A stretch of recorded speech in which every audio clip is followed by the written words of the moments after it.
ஆண்டவருடைய பிரசன்னத்திலிருந்து சிங்கப்பூர் ஏழு எழுப்புதல் திருச்சபையின் சார்பிலே நானும் பாஸ்டர் டாக்டர் ஷீலா அவர்களும் பாஸ்டர் கிறிஸ்டி அவர்களும் அன்போடு கூட உங்களை வாழ்த்தி இன்றைய செய்திக்குள்ளாக வரவேற்கிறோம். கிறிஸ்தவ வாழ்க்கை என்பது முற்றிலுமாய் துக்கத்தில் இருந்து, உங்களுடைய சாபத்தில் இருந்து, உங்களுடைய கடன் பிரச்சனையில் இருந்து, உங்கள் கடனில் இருந்து விடுதலை பெற்று ஒரு வெற்றி வாழ்க்கை வாழக்கூடிய ஒரு வாழ்க்கை.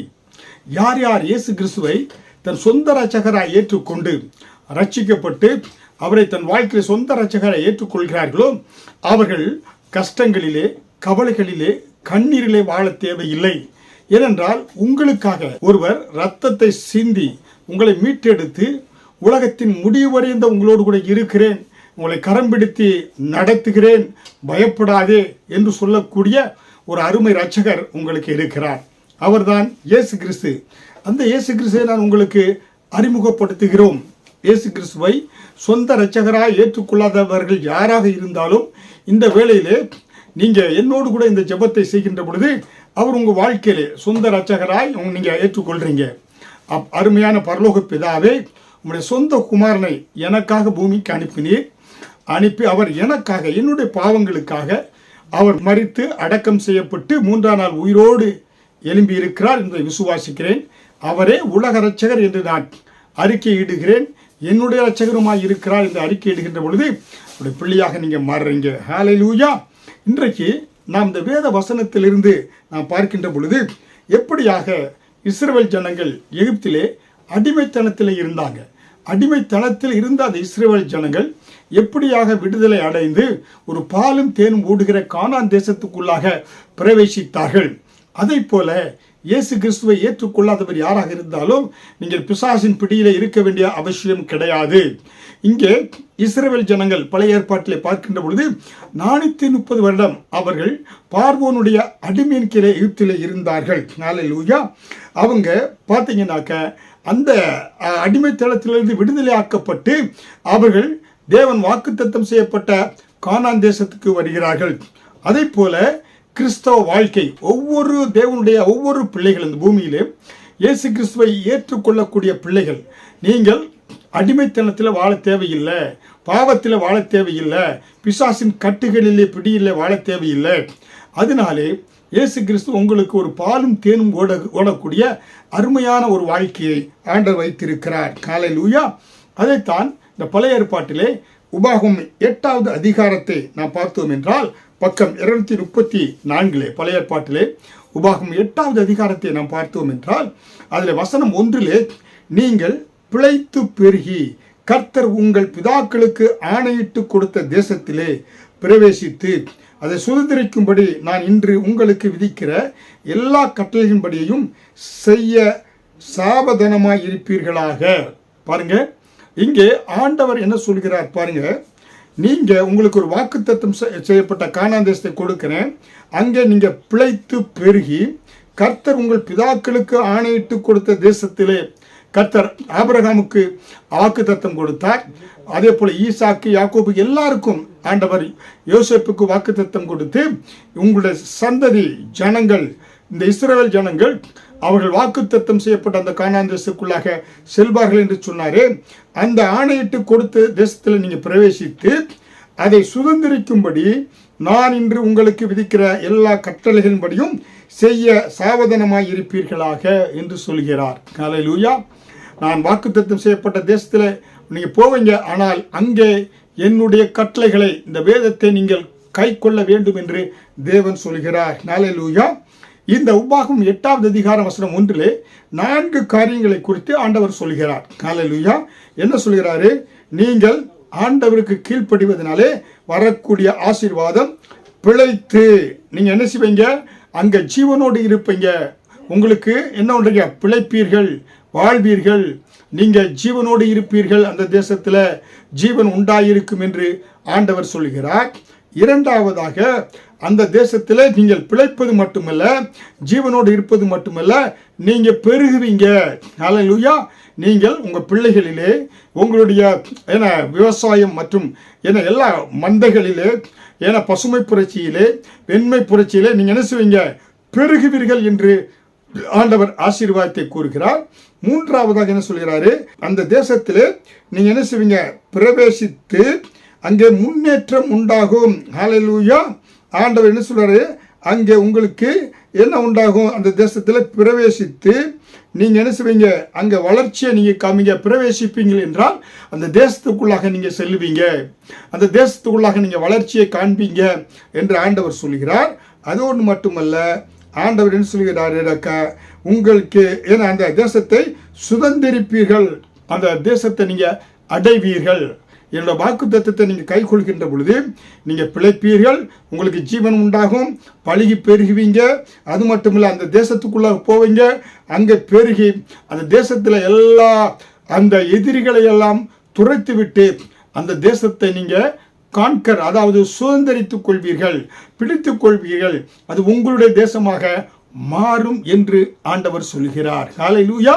அதனால்தான் அருமையான தேவனுடைய பிள்ளைகளை, இயேசு கிறிஸ்துவை சொந்த இரட்சகராக ஏற்றுக்கொள்ளாத ஒவ்வொரு ஜனங்களும் இந்த எப்படி இஸ்ரவேல் ஜனங்கள் பாலும் தேனும் ஓடுகிற கானான் தேசத்துக்குள்ள பிரவேசித்து பழுகி பெருகி ஜீவனோடு பழுகி பெருகி அவர்கள் நினைச்சாங்க பிரவேசித்து சுதந்திரித்து கொண்டது போல, உங்கள் வாழ்க்கையில பிசாசானவன் இதை எல்லாவற்றையும் இதுவரை எதை அவன் பிசாசான உங்களிடத்தில் பிடுங்கினானோ, அழிவை உண்டாக்கினானோ, அதை எல்லாவற்றையும் ஆண்டவர் உங்களுக்கு மீண்டுமாய் திருப்பி கொடுத்து உங்களை பெருக செய்யக்கூடியவராக இயேசு கிறிஸ்து இருக்கிறார். ஹல்லேலூயா. அதைத்தான் 2வது வசனத்திலும், உபாகமம் 8வது அதிகாரம் 2வது வசனத்திலும், உன் தேவனாய கர்த்தர் உன்னை சிறுமைப்படுத்தும்படிக்கும் தம்முடைய கட்டளைகளை நீ கைக்கொள்வாயோ கைக்கொள்ள மாட்டாயோ என்று அவர் உன்னை சோதித்து உன் இருதயத்தில் உள்ளதை நீ அறியும்படிக்கும் உன்னை இந்த 40 வருஷமாகவும் வனாந்தரத்தில் நடத்தி வந்த எல்லா வழியையும் நினைப்பாயாக. பாருங்க, இந்த எகிப்து தேசத்திலிருந்து கானான் இஸ்ரவேல் தேசத்திற்கு நடையாக நடந்து சென்றால் 11 நாட்களிலே மத்தியதரை கடல் கீழாக நடந்து சென்று விடலாம். புரியுங்களா? மத்தியதரை கடல் இருக்கிறது, எகிப்து இருக்கிறது, இஸ்ரேல் தேசம் இருக்கிறது. அவர்கள் இப்படியாக நடந்து சென்றால் 11 நாட்களிலே சென்று விடலாம். ஆனால் ஆண்டவர் அவர்களை 11 நாட்களில் அழைத்து கொண்டு சென்றிருக்கலாம். ஆனால் அவர்களுக்கு 430 விட அடிமையாக இருந்தாங்க. அந்த ஜனங்களுக்கு ஆண்டவர் 10 கட்டளைகளை 10 வாதைகளை அனுப்பி பார்வோனிடத்தில் விடுதலையாக்கி கொண்டு வந்தார். அப்படிப்பட்ட தேவன் செங்கடலை பிழித்து கொண்டு வந்தார். அவர்களுக்கு இந்த மகத்துவமான தேவனுடைய மகிமை உணராதபடி மீண்டுமாய் பாவத்துக்குள்ளே சென்று விடுவாங்க. இப்படிப்பட்ட தேவனை அறியாதபடி செல்வதற்காகத்தான் தன்னை யார் நடத்தினது, தனக்கு யார் விடுதலை கொடுத்தது என்பதை அறியும்படியாக அவர்களுக்கு டீச்சிங், அதாவது பாடங்களை கற்றுக் கொடுப்பதற்காக, தேவனை மட்டுமே சார்ந்து கொண்டு பாடங்களை கற்றுக்கொள்ளும்படியாக 40 வருடம் அவர் என்ன செய்கிறாரு, வனாந்தரத்திலே செங்கடை பிளக்கிறாங்க. அப்படியாக அவங்க என்ன ஏலிமுக்கு வர்றாங்க, அங்கே மாறா என்ற இடத்துக்கு வர்றாங்க. அந்த வனாந்தரத்தில் ஆண்டவர் 40 வருடமாக சீனாய் மலையில் 10 கட்டளை பெற்றுக்கொள்றாங்க. இப்படியாக வனாந்தரத்திலே 40 வருடம் கர்த்தர் அவர்களை வழிநடத்தி வந்தார். ஹல்லேலூயா. பாருங்க, அவர்களை இரவும் பகலாய் நடத்துவதற்கு பகலிலே மேகஸ்தம்பம், அந்த சூரியன் அவர்களை பாதித்து விடாதபடி மேகஸ்தம்பத்தை கொடுத்து 40 வருடம் நடத்தினார். இரவிலே அந்த குளிர், அந்த வனாந்தரத்திலே அந்த பாலைவனத்திலே குளிர் அவர்களை தாக்காதபடி ஆண்டவர் அக்கினி ஸ்தம்பத்தின் மூலமாய் அந்த ஜனங்களை அற்புதமாக ஆண்டவர் நடத்தினார். ஹல்லேலூயா. அதனால தான் பாருங்க என்ன சொல்லப்பட்டிருக்கு, அவர்கள் இரவும் பகலும் அதை என்ன அவர்கள் நடத்தி கொண்டு வரும்படியாக கர்த்தர் அவருக்கு மேகஸ்தம்பத்தோடு கூட அக்கினி ஸ்தம்பத்தோடு கூட அவர் என்ன செய்தாரு, தேவன் அவர்களை வழி நடத்தினார் என்று சொல்லி யாத்திராகமம் 13வது அதிகாரம் வசனம் 21 நாம் பார்க்கலாம். கர்த்தர் அவர்களுக்கு முன்பாக சென்றார் என்று சொல்லி. ஹல்லேலூயா. அன்றைக்கு பழைய ஏற்பாட்டு காலத்தில் அந்த இஸ்ரவேல் ஜனங்களுக்கு அக்கினி ஸ்தம்பம் மேகஸ்தம்பம் அவர்கள் நடத்தியது போல இன்றைக்கு கர்த்தர் நமக்கு பழைய ஏற்பாட்டு புதிய ஏற்பாடு என்ற அந்த வேத வசனங்களை கொடுத்து கர்த்தர் அற்புதமாய் நம்மை வழிகாட்டக்கூடியவராய் இருக்கிறார். வசனத்தின் மூலமாய், வேதத்தின் மூலமாய் கர்த்தர் நம்மை வழி காட்டக்கூடியவராக இருக்கிறார். அதைத்தான் ரோமர் 8வது அதிகாரம் வசனம் 14 மேலும் எவர்கள் தேவனுடைய ஆவியினால் வழிநடத்தப்படுகிறார்களோ அவர்கள் தேவனுடைய புத்திரராய் இருக்கிறார்கள். ஹல்லேலூயா. கர்த்தர் இன்றைக்கு நம்மை வழி நடத்துவதற்கு பரிசுத்த ஆவியானவரை கொடுத்திருக்கிறார். பரிசுத்த ஆவியானவர்னாலே வழிநடத்தப்படக்கூடியவர்கள் தான் தேவனுடைய புத்திரர்களாய் இருப்பார்கள் என்று ரோமர் 8:14 சொல்லப்பட்டு இருக்கிறது. ஹல்லேலூயா. அப்ப தர்மியான தேவனுடைய பிள்ளைகளே, இன்றைக்கும் கர்த்தர் நம்மை வழி நடத்துவதற்காக பரிசுத்த ஆவியானவரை கொடுத்திருக்கிறார், வேத வசனங்களை கொடுத்திருக்கிறார். ஹல்லேலூயா. அப்ப நாம் நம்முடைய சுய புத்தியின் மேல் சாயாதபடி நம்மை வழி நடத்துவதற்கு ஒரு பரிசுத்த ஆவியானவர் இருக்கிறார். நம்மை தேற்றுவதற்கு ஒரு தேற்றவாளன் இருக்கிறார். நமக்கு வழிகாட்டுவதற்காக வேத வசனங்கள் இருக்கிறது என்ற அந்த தைரியத்தோடு கூட தேவனுடைய பிள்ளைகள், தேவனுடைய புத்திரராய் இருக்கிற நீங்க வாழ்க்கையில முன்னேறி செல்ல முடியும். முன்னேறி செல்வதற்கு உங்களுக்கு துணையாக என்ன காரியங்கள் இருக்கிறது என்பதை நினைத்து நீங்கள் நல்லா உற்சாகம் அடைந்து புதிய பலனோடு கூட வாழ்க்கையில் இருக்கிற சவால்களை, தடைகளை உடைத்தெறிந்து நீங்கள் முன்பாக செல்ல முடியும். ஹல்லேலூயா. அப்ப இன்றைக்கு உங்க வாழ்க்கையில, கிறிஸ்தவ வாழ்க்கையிலே உங்களை வழி நடத்துவதற்காக தேவன் பரிசுத்த ஆவியானவரை கொடுத்திருக்கிறார், வேத வசனத்தை கொடுத்திருக்கிறார். அப்ப கிறிஸ்தவ வாழ்க்கை என்பது நீங்கள் அனாதைகள் அல்ல. வானத்தின் கீழே திறந்து விடப்பட்ட நிலைமையிலே ஒரு அனாதை போல் அலைய வேண்டியதில்லை. உங்களை வழி நடத்துவதற்கு, கிறிஸ்தவ வாழ்க்கையிலே உங்களை வழி நடத்துவதற்கு பரிசுத்த ஆவியானவரும் தேவனுடைய ஆவியினால் நடத்தப்படக்கூடியவர்களாகவும் வேத வசனத்தினால் நீங்க நடத்தப்படக்கூடியவர்களாகவும் இருக்கிறீங்க. ஹல்லேலூயா. பாருங்க எவ்வளவு மகிழ்ச்சி. தேவனுடைய கிறிஸ்தவ வாழ்க்கையில நாம் அனாதைகள் அல்ல. நம்மை வழி நடத்துவதற்கு பரிசுத்த ஆவியானவர் இருக்கிறார், வேத வசனங்கள் இருக்கிறது. ஹல்லேலூயா. இரண்டாவதாக பாருங்க, நம்முடைய கிறிஸ்தவ வாழ்க்கையிலே நமக்கு தேவனுக்கு முன்பாக நாம் நம்மை தாழ்த்தப்படுகின்ற பொழுது தேவன் தாழ்மையுள்ளவர்களுக்கு கிருபையை கொடுக்கக்கூடியவராய் இருக்கிறார். ஹல்லேலூயா. உபாகம் 8:2 சொல்லப்பட்டிருக்கிறது, உன் தேவனாய கர்த்தர் உன்னை சிறுமைப்படுத்துகிறார். அதாவது நம்ம என்ன செய்ய வேண்டும் என்றால், அங்கே உன் தேவனாய கர்த்தர் உன்னை சிறுமைப்படுத்தும்படிக்கும் தம்முடைய கட்டளைகளை நீ கை கொள்வாயோ கொள்ள மாட்டாயோ என்று உன்னை சோதித்து உன் இருதயத்தை அறியும்படிக்கும். அதனால்தான் கர்த்தர் தாழ்மையுள்ளவர்களுக்கு கர்த்தர் இரக்கம் பாராட்டக்கூடியவராக இருக்கிறார். நான் நம்மை தாழ்த்த வேண்டும். நம்மிடத்தில் பெருமை வந்து விடக்கூடாது. தேவனுக்கு முன்பாக நம்மை தாழ்த்தி தேவனுடைய கிருபை இரக்கங்களை நம்ம என்ன செய்ய முடியும்? பெற்றுக்கொள்ள வேண்டும். நீங்க உங்களை தாழ்த்துவதற்கு நீங்க ஒப்பு கொடுத்தாத்தா உங்களை நோக்கி பரலோகத்துடைய காரியங்கள், கிருபை வரங்கள் உங்களை நோக்கி வந்து கொண்டே இருக்கும். ஹல்லேலூயா. அருமையான தேவனுடைய பிள்ளைகளே, ஆபிரகாம் கர்த்தர் வாக்குத்தத்தம் பண்ணினார். ஆபிரகாம் தன்னை தாழ்த்தினான். தன் குமாரனாகிய ஈசாக்கை போய் பலியிடும்படியாக தன் தாழ்த்தி என்ன செய்யறான்? கொண்டு போய் பலியிடுவதற்கு தீர்மானித்தான். ஆதியாகமம் 22:12 பிள்ளையாண்டான் மேல் கை போடாது, நீ தேவனுக்கு பயப்படுகிறவன். அவன் தன்னை தாழ்த்தி கர்த்தர் என்ன சொன்னாரோ, நீண்ட நாட்களுக்கு அப்புறம் 100 வயதில் அவன் குழந்தை கிடைக்கிறது. ஆனாலும் கர்த்தர் சொன்னதுபடி தன்னை தாழ்த்தி அந்த ஈசாக்கை பலியிட சென்ற பொழுது ஆவியானவர் அவர் சொன்னாரு, உன் பிள்ளையாண்டான் மேல் உன் கையை போடாதே, நீ தேவனுக்கு பயப்படக்கூடியவன். பயப்படுதல் என்ன என்றால் தாழ்த்துகிறவன், தேவனையே சார்ந்து இருக்கக்கூடியவன். ஹல்லேலூயா. அதனால் தான் 1 சாமுவேல் 15:22 பலியை பார்க்கிலும் கீழ்ப்படிதலும் காட்டுக்கடாக்களின் இனத்தை பார்க்கிலும் செவி கொடுத்தலும் உத்தமம். ஹல்லேலூயா. பாருங்க, பலியை காட்டிலும் கீழ்ப்படிதல். ஹல்லேலூயா. மேற்படிக்கு என்ன முதல் படி என்ன? கீழ்ப்படி. கீழ்ப்படியில் கால் வச்சா தான் மேல்படிக்கு நீங்க போக முடியும். உங்க வாழ்க்கையிலே நீங்க என்ன செய்யக்கூடாது? பெருமை வந்து விடக்கூடாது. பெருமை உள்ளவர்களுக்கு தேவன் எதிர்த்து நிற்கிறார். ஹல்லேலூயா. பெருமை வந்துட்டா சாத்தான் உங்களை ஆட்கொள்கிறான் என்ற அர்த்தம். தாழ்மை, உங்களை தாழ்மை என்பது நமக்கு அணையர் இருக்கிற தாழ்மைன்னா நம்ம நமக்கு அவமானம் வெக்கம் நினைக்கிறாங்க. அது கிடையாது. உங்களை நீங்க தாழ்மைப்படுத்துகின்ற பொழுது உங்களுக்கு எதிரிகள் இல்லாமல் உண்டாக்கி விடுறீங்க. அநேகருடைய கண்கள் உங்களுக்கு கிருபை கிடைக்கிறது. தாழ்மையுள்ளவர்களுக்கும் கர்த்தர் கிருபை அளிக்கக்கூடியவராய் இருக்கிறார். கிருபை என்ற நதி, ஜீவ நதி, தாழ்மையுள்ளவர்களை நோக்கி பாய்ந்து கொண்டு வரக்கூடியதாக இருக்கிறது. ஹல்லேலூயா. அப்ப கிறிஸ்தவ வாழ்க்கை என்பது என்ன?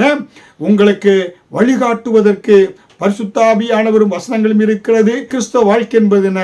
ஒரு தாழ்மைப்படுத்தக்கூடிய ஒரு வாழ்க்கை. வாழ்க்கை. ஹல்லேலூயா. அதனால் தான் குடும்பங்களிலே மனைவியானால் புருஷனுக்கு தாழ்மையாக இருக்க வேண்டும்.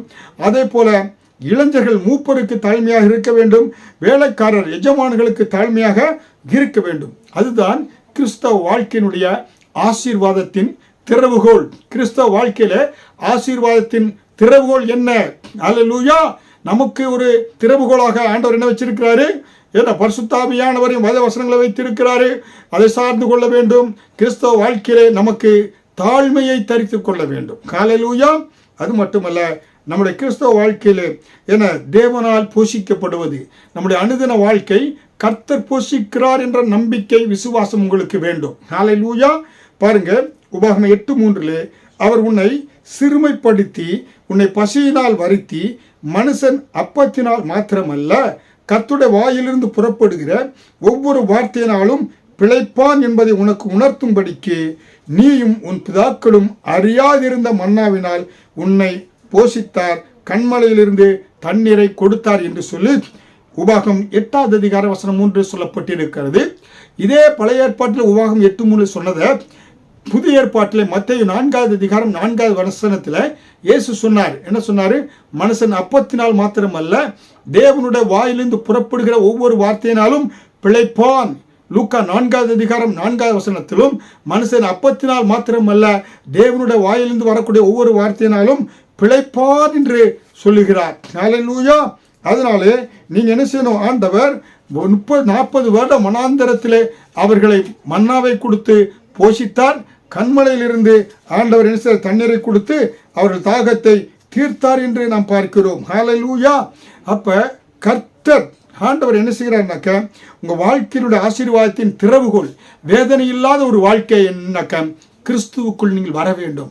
கிறிஸ்துவுக்குள் உங்கள் வாழ்க்கையை ஆரம்பிக்க வேண்டும். கிறிஸ்துவே நீங்கள் சார்ந்திருக்க வேண்டும். கிறிஸ்து தான் என்னை வழி நடத்துகிறார், கிறிஸ்து தான் என்னை போஷிக்கிறார், கிறிஸ்து தான் எனக்கு நாணத்தை கொடுக்கிறார், கிறிஸ்து தான் என்னுடைய நாண கண்மலையாக இருக்கிறார் என்று சொல்லி அவர் மேலே நீங்கள் நம்பிக்கை வைக்க வேண்டும்.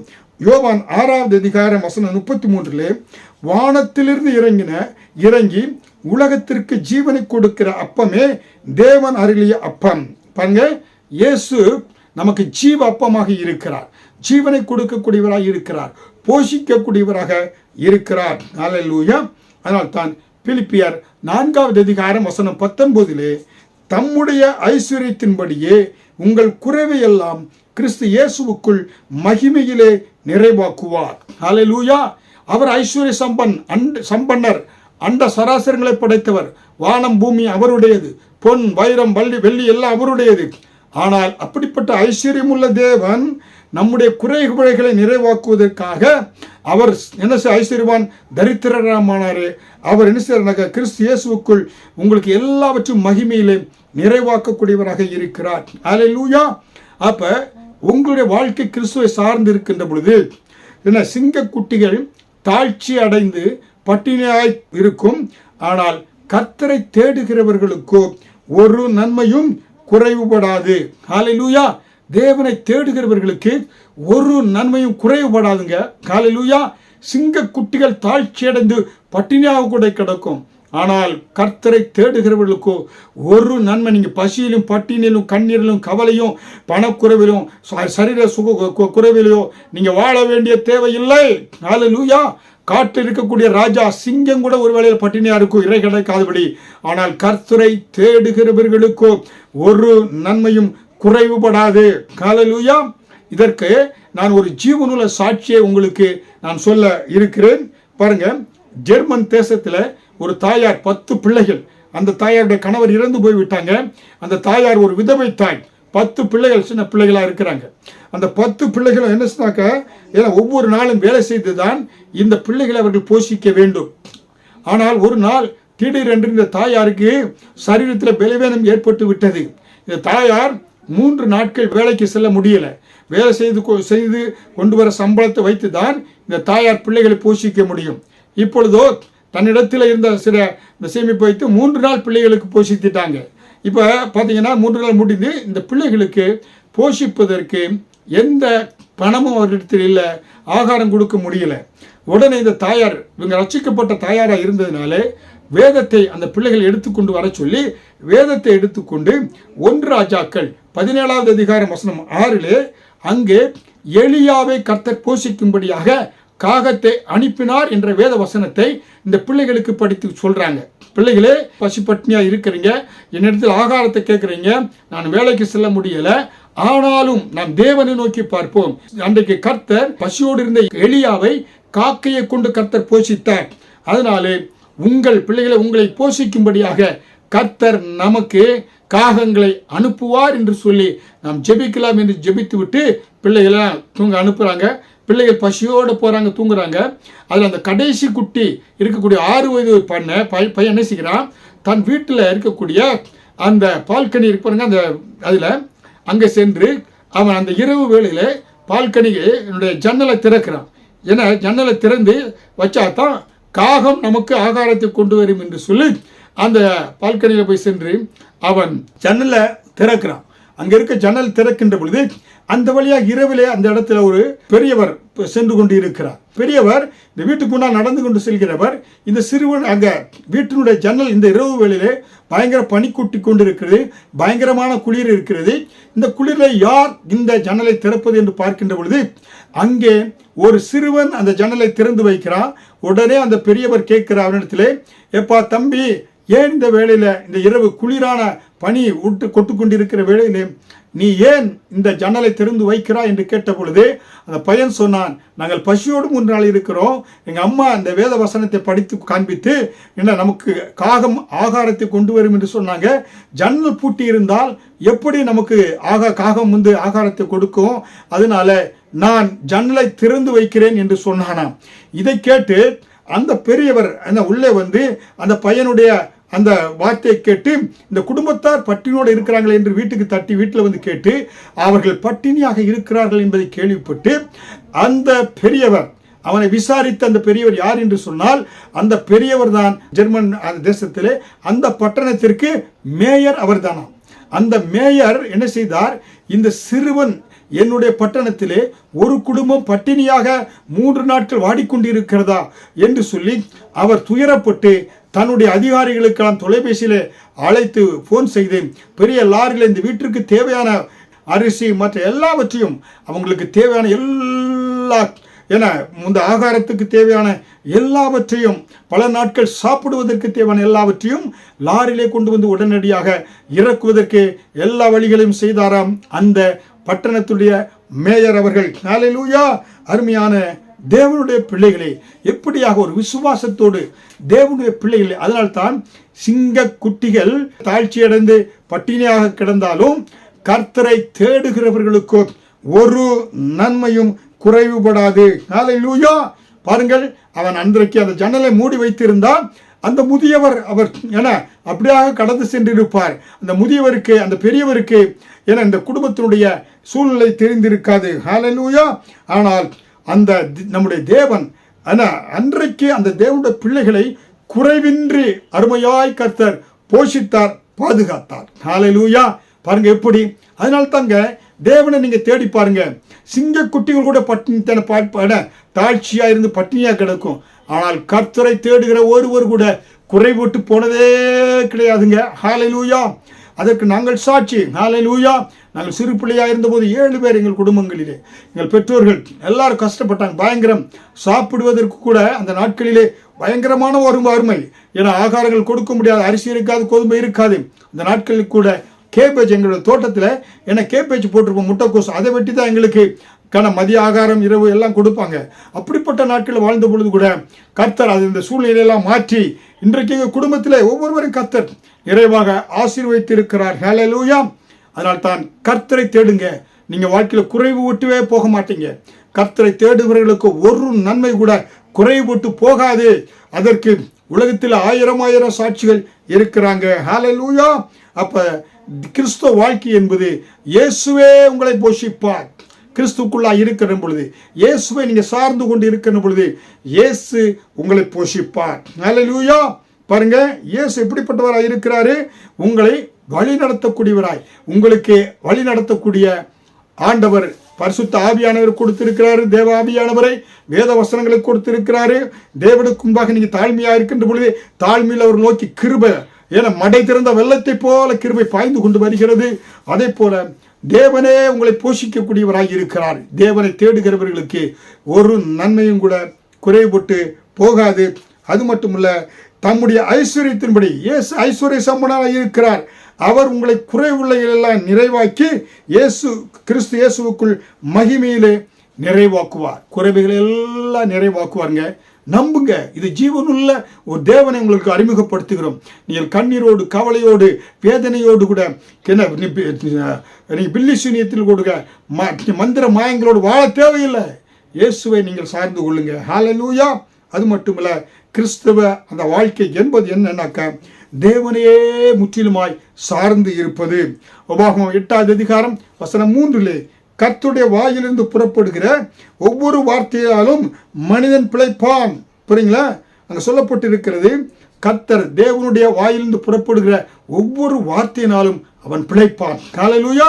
மந்திரத்தோடு மாய வித்தைகளோடு போராடி கொண்டிருக்கீங்களா? இஸ்ரவேலுக்கு விரோதமான மந்திரம் இல்லை, யாக்கோபுக்கு விரோதமான குறி சொல்லுதலும் இல்லை என்று ஆண்டவர் சொல்கிறார். வார்த்தை அனுப்பி ஆண்டவர் என்ன செய்கிறாரு? தேவனை சார்ந்து இருக்கின்ற பொழுது உங்களுக்கு விரோதமாக எந்த மந்திரங்களோ எந்த பிலிசனங்களோ உங்களை என்ன செய்யாது? உங்களை தொட முடியாது. இரத்த கோட்டையில் இருக்கிறீங்க. இயேசு இரத்த கோட்டையில் இருக்கின்ற பொழுது பிசாசான என்ன செய்கிறான்? இயேசுவின் ரத்தத்துக்கு பயப்படக்கூடியவனாக இருக்கிறான். ஹல்லேலூயா. அன்றைக்கு இஸ்ரவேல் ஜனங்களுடைய வீட்டுகளிலே, நிலைக்கால்களிலே, ரத்தம் பூசப்பட்ட வீடுகளிலே சங்கார தூதன் நுழைய முடியவில்லை. இன்றைக்கு இயேசு என்ற இரத்த கோட்டைக்குள் ஓடி வந்து விடுங்க. ஹல்லேலூயா. பாருங்க, எரேமியா என்ன சொல்கிறாரு? எரேமியா 15ஆம் அதிகாரம் வசனம் 16 உம்முடைய வார்த்தைகள் கிடைத்தவுடனே அவைகளை உட்கண்டேன். உம்முடைய வார்த்தைகள் எனக்கு சந்தோஷமும் என் இருதயத்துக்கு மகிழ்ச்சியுமாய் இருந்தது. ஹல்லேலூயா. பாருங்க, கர்த்தருடைய வார்த்தை தேடனுங்க. கர்த்தருடைய வார்த்தையை வேத வசனத்தில் தேடணும். ஆலயத்துக்கு சென்று போதகர்கள் கொடுக்கக்கூடிய வார்த்தைகளை கேட்கணும். அந்த வார்த்தை எப்படி இருக்குது?